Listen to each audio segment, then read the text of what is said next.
In the words of the legendary Lou Gellerman, hello, dog fans, and welcome to the Sound the Siren podcast because everything matters, including as promised, but a few weeks later than promised. With our apologies, we have been very, very busy. Uh, we are starting to talk about the recruiting class and the second annual F Bombs recruiting this week. We're talking offense. I'm your host, Hooligan7. I am joined tonight by Hood Husky, otherwise known as Big Hood. Hood, how are you doing tonight, bud?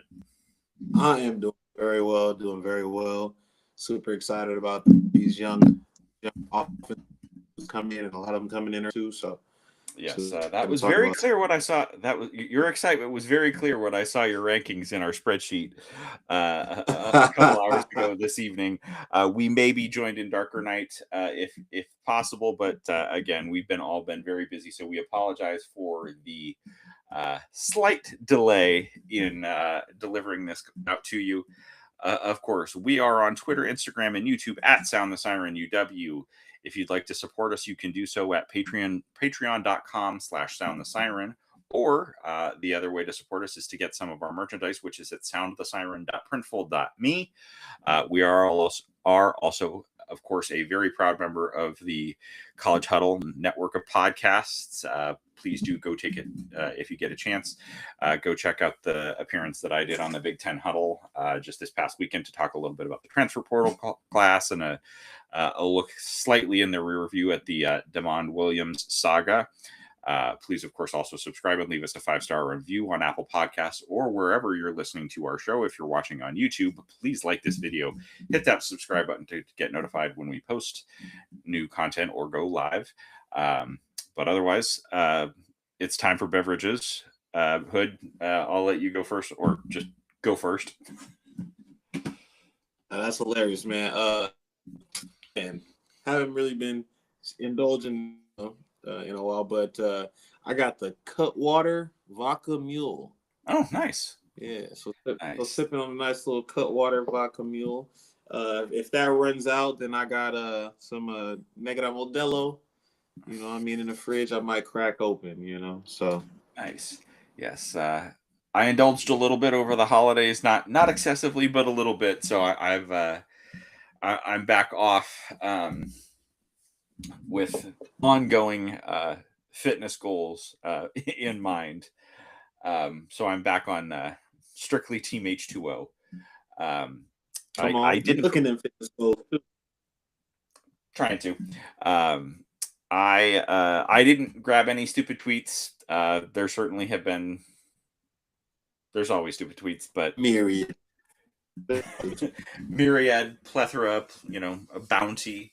Certainly, we could look at some of our friends to the south as an example, but uh, let's just get right into this recruiting class, particularly on the, we're Oh, talking again on offense this side, and we'll start right at the top. With the highest ranked player signed in the class, and that is 6'5.5", 320-pound offensive tackle Cody Green, uh, out of originally from Renton, Washington, but by way of Mater Dei down in Southern California, a uh, a 5-star recruit, uh, nationally with the 27th ranked group in the country, composite 5-star. Your thoughts on Cody? um, yeah, man. I think the first thing is like you just look at the pedigree, and just look at also who you beat from.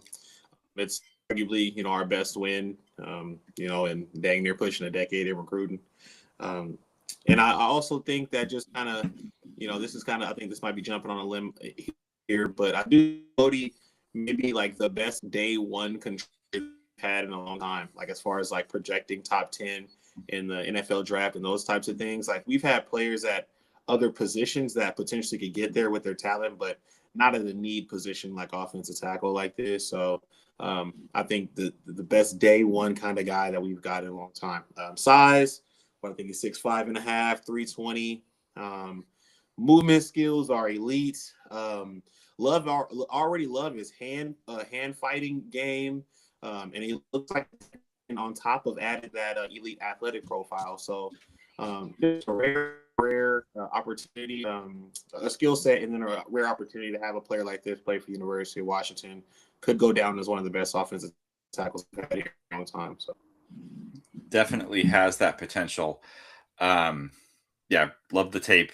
Again, you talked about the movement skills. Definitely, I was impressed. He's got the requisite amount of nasty and want to be like, I'm just better than you, and I'm gonna physically prove it to you. mm-hmm. Really excited about Cody. Before we give our rankings across our categories, which I will briefly touch on again, we have a 5 category ranking system. Those are, we talk about frame. And so when we're talking about frame, that is size and body type for the position, the ability to add good weight. Next category being physicality, and that's position-based athletic traits. That's when we're talking about a QB, it's talking about arm talent. Wide receivers, we're talking about speed, hands, body control. For an offensive lineman, we are talking about certainly, that nasty. We want to see that, that hand punch, good movement skills. When we talk about flair on a huddle tape, things that just actually like that look abnormal, that like, whoa, that's impressive, that you just don't see every day. Next category being football IQ and instincts. That's certainly that's things like motor, running back displaying vision, defender play recognition, being able to diagnose and drop into coverage. So case in point of that, good example of that when we talk about football IQ and instincts, look at go back to ZRS's high school tape and some of his coverage, dropping into coverage, and like him being able to read where the ball was going. And then the last one, of course, and probably your favorite, is of course the feet, and that is position based footwork. That's a offensive lineman being able to get out and pull, being able to drop back and pass protection quickly. For DBs, that's footwork, the hips, etc. And then our ratings key, it's a 1 to 5 scale. If we give somebody a 1, we would kind of expect that probably their ceiling is somewhere as like that's a project or just a depth piece, to somebody that we could pretty likely to be at least a contributor. 3 is a likely starter. 4 is a potential all conference level, and 5 would be somebody that's got a ceiling towards All-American award winner, round 1 draft choice, like you were talking about with Cody. So let's just go first. And what would you go ahead and give your 5 category rankings for Mr. Green? That's funny, man. You got me real time looking at these and double, triple checking them, make sure they saucy and they presentable. But I'm gonna stick with what I got with Cody for sure, and I'm gonna give all 5s to that young man. I wouldn't have given the praise I gave him earlier, just about being one of the best players, I think, day one to come into this program. There's always been something missing with some of the guys, and Cody just kind of has it all. So it's more about like fit, opportunity, how we in the best places, just positions to succeed. So I'm gonna give him all 5. I think I would say if there was an area of improvement, I would say maybe his efficiency getting to the second level.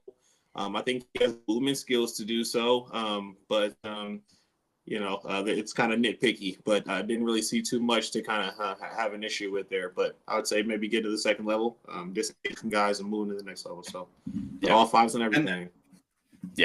And again, some of this is we're talking about the projectability, not necessarily like a lot of it is who they are right now and what they demonstrate on the tape. But they're still part of what you're looking for. And like when we look at frame, is that projectability, and it's not just like there certainly are players that have come into college where basically they're kind of frame capped. They're not going to get any bigger, they're not going to get any stronger, they're not going to be able to get faster, they're not going to be able to add good weight. It's about the projectability of the athlete. I was not far off on my rankings of Mr. Green. The only one where I gave him a half point less was in that frame. Not that he doesn't have basically everything you're looking for in terms of the frame for an outside tackle. Just 6'5" and 6'5" and a half. That it's basically the prototype size, but it's not the the freak size of, you know, the 6'7" 320 with long arms that just basically, like, you've got to take a train and 3 buses to get around him to get to the quarterback.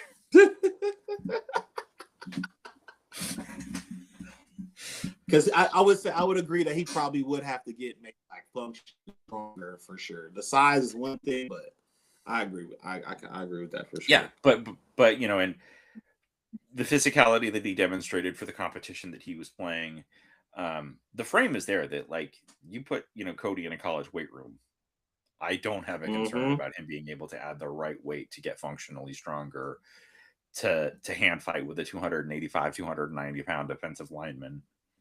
That's not a concern. I agree. All right.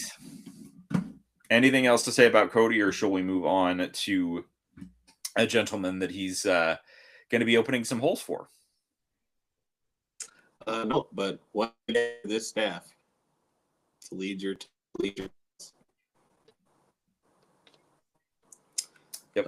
All right. So moving on, and that is to Brian Bonner, a running back, I believe, on a number of services, like a couple places, 4th best running back in the country, composite 4-star, out of Valencia, California, 6 foot, at least according to 247 Sports, 6'1.5", or 6 feet and a half an inch. 185 pounds. I think in the rankings I was a little higher on Mr. Bonner than you are, so I will go first. This is what a frontline potential day 1 starter at tailback coming into a college program looks like. You know, extra gear to break away, great vision, the ability to add good weight to be able to break more tackles. Not that he doesn't already. Good hands out of the backfield. For my money, I certainly could not be more excited about the tailback that we're getting in Brian Bonner. And in particular, like, we're not talking about the entirety of the room in this conversation, but you pair him with, you know, the addition of a Jaden Lamar, so that the one concern that I'd have about Brian Bonner would be, like, I don't want any freshman, regardless of who they are, to have to be a 23, 24 carry a game back their first year on campus. But you give him enough rest and give Brian Bonner 10 to 15 carries a game, we're going to do some business. Hey, I'm right there with you, man. I think of Bonner. I think, once again, you know, out of high school, this is one of the best running backs that you've gotten out of high school in a long time. I'm not saying, you know, the generational quality is there. I'm not saying that at all. But the movement skills kind of remind me of Saquon Barkley a little bit. Kind of the balance, that slight little forward lean, like the really good vision, setting up your blocks, being patient, and then bursting. So really impressed with Bonner. And I'll also getting the scores here. So I got frame out of 4, while I think 6'9". I think I saw he's a 94 right now. That's good enough to play right now. But, you know, if we're talking about that elite generational size, you know, those are 6'2" plus, kind of those 225 plus. The Adrian Petersons, or that could be anywhere, you know, 5'10" to 6'1". Probably you don't really want running backs much taller than that, ideally, at least in my mind. But at that 205, somewhere 205 to 220 to take the pounding of 20 plus carries a game. 195 in the winter is already amazing for us. Moving into physicality, I wouldn't say physicality is what his elite trait is going to be at the next level. He breaks enough tackles for me as an elusive guy. I think elusiveness is also verticality, being able to break tackles. While it may be over, it can be slippery, and the speed. And then he's really good at getting the angles too, cutting angles off. So I got physicality at a 4. Flair got 4 as well. You do see some things. I compared him to Saquon. I think that was kind of some of the footwork I was seeing, and some of the kind of like footwork. Not a lot of people have that type of balance to set up blocks at that level. So I gave the Flair a 4. And then I kind of tie that into football instincts being a 5. I think he has really, really good vision. I think the IQ is there as well. You can kind of see there was no doubt who the best player on the field was oftentimes. And I think that's a testament to his football IQ. And moving into feet and flexibility, same thing. And all that in, I think this is a high-end prospect. I got the 5 as well. This is another working caliber player that's on offense, teamed up with Cody Green here to immediately contribute.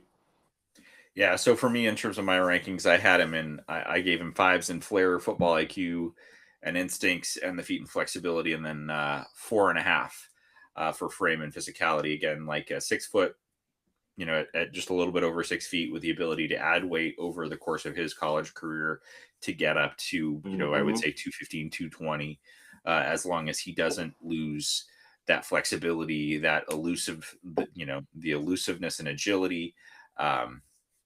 And certainly you don't want him to take a step back in the speed department, but everything you're looking for there in terms of, and then for physicality, again, he can break tackles. Again, when we look at physicality, that's not just or how much are they going to Marshawn Lynch just run somebody over? But it's like, can they run around? Can they run by somebody? Can they run around somebody? Can they, create basically negative space? Be like, you think I'm here, but all of a sudden I'm over here, and be able to do so without really slowing. And that was one of the things certainly that also really stood out on his tape, is that he can make a move. And it's not like it's 4 or 5, steps later that he's back up to full speed. It's cutting on the fly, and that one step and basically back into top gear. Really an exciting amount of potential for Brian Bonner coming to Washington. But let's move on to one of the late additions to the class. We got to participate in a little pancake. Much like a pancake, you got to flip it.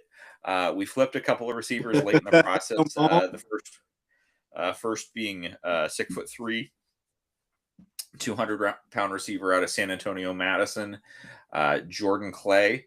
Again, a 4-star recruit, 20th best recruit in the country, or wide receiver in the country, according to 247. Yeah. But your thoughts on Jordan? Yeah, man. In weight. Also, I'll with a general statement on him. I really am highly impressed about his 50-50 catchability. He reminds me a lot of those old Clemson receivers, where the Uyangalele and the Trevor Lawrences and the Deshaun Watsons could just throw the ball up, and somebody a lot of that Williams energy, a lot of that. So really am impressed by his unique ability to go up there and get it. That was my favorite thing about him. And replacing Denzel Boston, that's the type of go get a mentality we want to see on the outside playing X. So I'll give the frame a 4. While he is 6'3", 200 pounds, I feel like that is a 5 frame. But if that 5 frame was doing maybe a little more twitchier things, I think you can see Megatron builds or Julio builds or JJ type builds that are a little bigger, doing with a little bit different type of movement. So, I'll give that 4, but the potential is there, the movement ability is there, the physicality. I put that at a 5, and I put that at a 5 not because of blocking ability, but this is a unique player at the catch point. And I think even at the P4 level, that's going to transfer over to playing high level players. Reminds me a lot of Strong in that regard, where maybe that's his top end thing, and while he develops, he'll figure everything else out. And then I got Flair. I got that to a 4. I wouldn't say that those unique 50-50 catches are super generational type vibes, but it is a unique trait. I would add that into the Flair. football instincts. Do feel like his route tree developed significantly in his senior tape and that's progressed, but that's somewhere that you would love to see an improvement in is just kind of, him, with a full playbook, with a playbook like ours. We run a lot of like random routes as well, not untraditional routes, just kind of this Shanahan McVay type system. So yeah, gave the football IQ and instincts a 3 at this point. And then also gave tying this into the IQ and the instincts. I gave his feet and flexibility a 3 as well. Flexibility is far better than the feet, I would say right now. Seeing his senior tape in comparison to his junior film, I know that his footwork is going to get there. I know that his this P4 athleticism is going to get there. You can see the physical maturation there. So, yeah. So a total of, I think that's a total of 19 points, given 3.8. Nice. Yes, sir. He's somebody that I would really like. It seems like Jed really likes to play guys early. He's a guy that I would really like to get a chance and opportunity. It seems like Jed doesn't mind throwing that 50-50 ball in the red zone. And, you have Chris Lawson, who that maybe that's not exactly what his expertise is.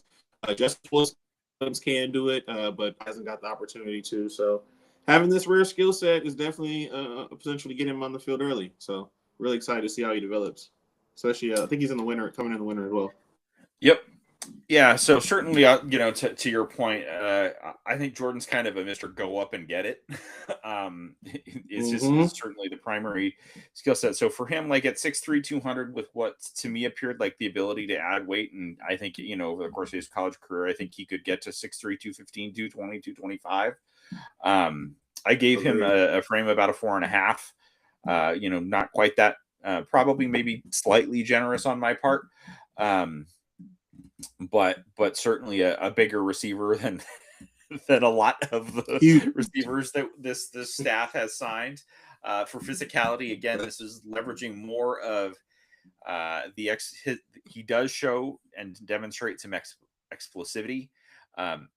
Jordan Clay is explosive vertically, and I'm not saying vertically down the field. I'm saying vertically jumping up in the air, like explosive hops. The area for me that I'd like to see him further development. I agree that there was development from his junior tape to his senior tape, but really to see what this staff could do, and potentially a little collaboration with our track coaches to develop the speed.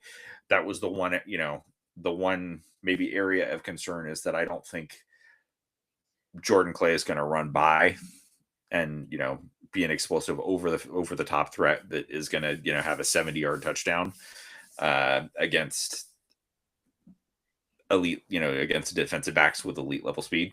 That's not his game. Agreed. But that doesn't mean that he can't be a significant part. I think the thing that where Washington fans are spoiled is that we've had 2 number 1 receivers recently that had go up and get it ability, explosive speed ability, and that agility that so I think we talked about a little bit, but it's like I think we're gonna this next season I think we're kind of replacing Denzel Boston in the aggregate, not to use a Moneyball reference, but that one guy does he'll go up and get it, and that could be Jordan Clay.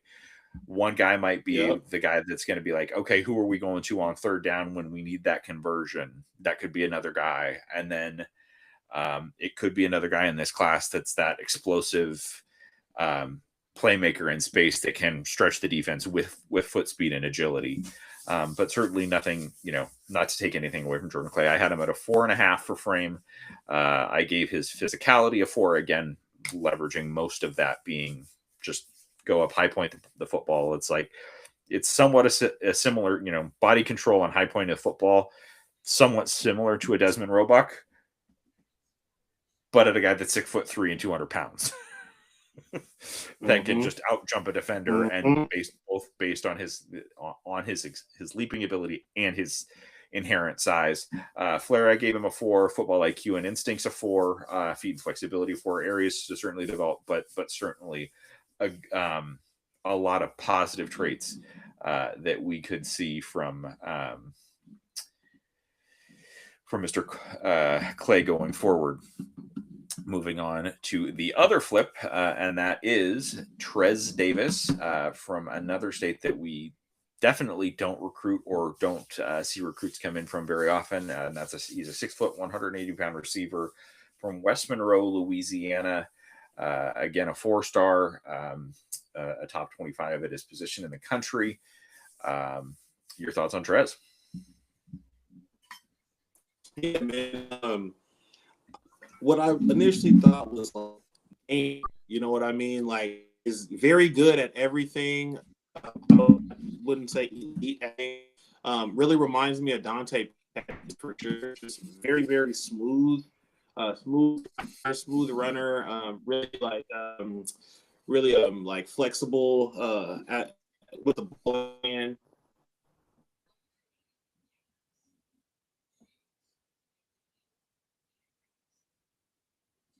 I lost you. You froze. Oh, sorry about that. Yeah, really flexible with ball hand. Yeah, so I'll go down the listing here. I got frame at a 3, albeit I think for his size and frame, it is the NFL, but at the same time, like obviously not people bigger doing it. And then I got physicality a 3 as well. Wouldn't say a hyper physical type, although does like break tackles and stuff like that. Is down to get dirty and block. There is a lot of that Louisiana in his game for sure. Flair, we're looking for like generational athletic traits and things like that. I kind of started it by saying that he's a gamer. So I don't think athletically there's like generational traits, but like a guy like Jeremy Bernard. That's something that I have in my notes. Like just a pro time he steps on to campus. Won't wow you, but will always be kind of consistent in that.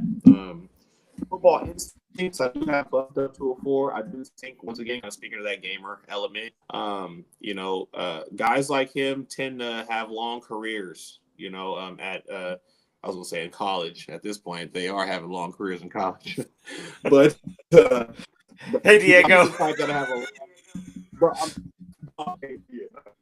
Jesus Christ. Amari Bailey trying to come back after anyway. Yeah, so there's that. And then flexibility, I gave that a 4. I do sometimes. He's using special teams. Obviously, you're not. You have some lateral quickness and stuff like that, and some good footwork if you're doing that. There are times I would see him use footwork to kind of like through an angle or screen and things like that. Right after catch. So I love his footwork and flexibility there. So yeah, a total of 17 for an average of 3.4. Yep. Yeah, and so for me, for Trevor, certainly love the movement skills. Definitely see I think he's like a faster Dante Pettis. To your point, got a little more breakaway speed. Not that Dante couldn't run away from people. I think Trez just does it a little bit more. For frame, I gave him a 3. It's not he's not undersized, but he's not oversized either. But it's not generational size. Physicality, again, kind of with leaning more toward the agility and the foot speed. I gave him a 4 on the physicality aspect of playing receiver.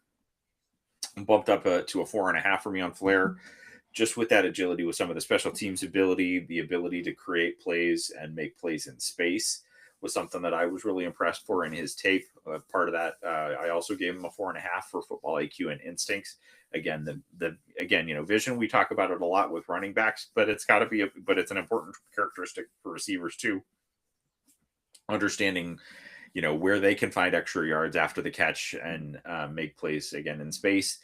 Feet and flexibility of 4, so an overall of 20 for me for Trez. And I'll briefly go back to the previous 3 players that we talked about. So for me, overall, Cody Green was a 24.5, so just 1 point off of top possible score. I had Brian Bonner at a 24,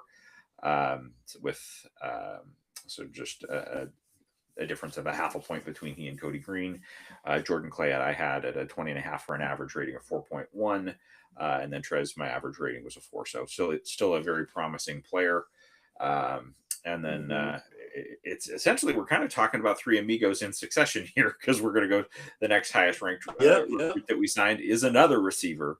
And again, out of a non-traditional recruiting ground, and taking a kid away from a pretty prominent program, not only just in his state, but in his city. And that's Mason James from Norman North High School in Norman, Oklahoma. 5'10" and a half, 175-pound receiver. Again, a 4-star, top 35 at his position in the country. Again, according to 24/7. I'll go first on Mason. This is, for this offense, this is what you want to see in an inside receiver. Again, you don't want a 6'3" inside receiver. I mean, it might work, but it would be weird. But from an agility standpoint, everything you want to see. From a speed standpoint, everything you want to see. So for frame, 5'10" and a half, 175, it gave him a 3. Again, he's not undersized for a receiver. You see plenty of college receivers that are very, very productive and very, very capable at that size. Physicality, again, this is leveraging more of the agility and foot speed and route running. I gave him a 4.5. Flair, a 4.5. He will flat out burn you.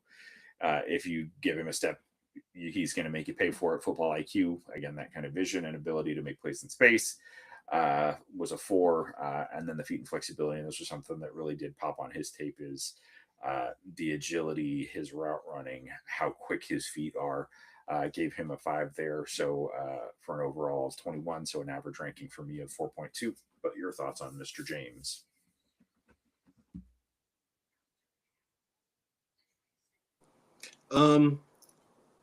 I agree with with some of your high remarks there too. Him being kind of the a 4-star as well, but I guess being the lowest rated guy, I'm a bit means absolutely nothing to me. At the end of the day, it comes down to opportunity, and unlike guys like Trez Davis and Jordan Clay, he has far less competition to see the field early. It's kind of Desmond Roebuck, and then nobody as far as like what these guys want to see, and then nobody else. You're gonna have Kevin Green kind of leading the way in that room in regards to experience, but obviously we saw what they did last year. You're gonna assume that they're probably gonna give Mason James that initial opportunity. So, listed 5'10" and a half. Jumped in the portal too, didn't he? Or just Aldrich? Oh, I think he's there. I think he's still there. Okay, we can double check that. Yeah. My bad. But listed 5'10" and a half. Oh, listed 5'10" and a half, 175. Enrollee. I think that will get big enough, get his frame enough. Whether the weight goes up is one thing, but a smaller frame there. So I gave the frame a 3. Could have given that a 2 or some like 2.5, but I gave that a 3 just because I feel like he plays bigger. And then moving into kind of that playing bigger, the physicality, I gave a 3 or something else with his size. You could also give a 2. But feel like, you got to be able to get your hands on somebody to be able to impact their game or take advantage of the ball. And this game is ridiculous. There's no way he doesn't get open.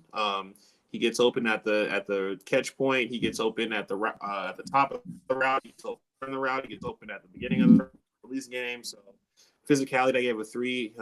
Just size. Flair, I gave a 4. One thing that we kind of tied into Flair was kind of some of the quote unquote like the freak movements.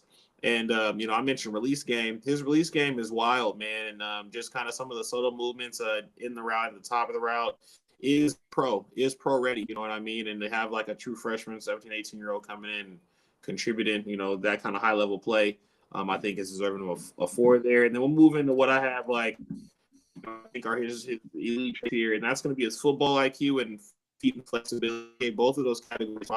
Once again, I think this is a guy like Desmond, that IQ is going to be there. Is going to be able to come in and, manipulate zones, find soft spots, and also display strong hands, pro-ready hands. If there's any type of, I guess, correlation to a player, Jed Fish's tenure, I think this is, a true freshman version of Jacob Cowing for them. So, just kind of that explosive body in the slot there. So really excited to see how they kind of work this guy in. So I got that a total of 20 for a total average of a 4. So yeah, we're pretty close. Basically a 0.2 difference between our rankings for Mr. James. And then moving on to the guy that'll be throwing the ball. Bro. Here, I'm gonna stop it real quick. Yours is cutting in and out. Let's refresh it real quick. Oh, whoops.